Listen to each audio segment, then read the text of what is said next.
NFPA 72 2019 edition, Section 4.4.1.5 states that every fire alarm control panel or FAP shall have a primary and secondary supply, each capable of providing 100% of the required power for a minimum of 24 hours with all system loads connected.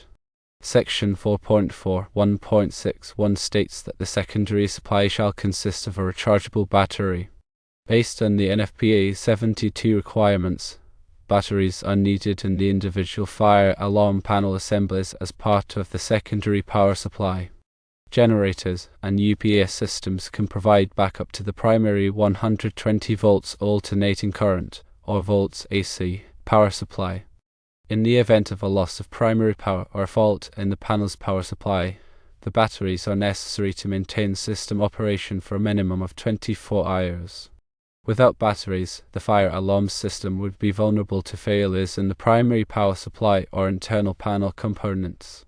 This could result firstly in a loss of fire alarm detection and notification, secondly in the inability to activate emergency lighting and suppression systems, and thirdly in safety hazards for occupants.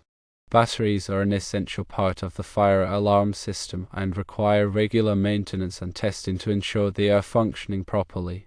This includes firstly periodic battery inspections, secondly load testing to verify capacity, and thirdly replacement of batteries or chargers is needed. NFPA 72 requires secondary power, including batteries, to ensure the reliability of the fire alarm system in the event of primary power loss.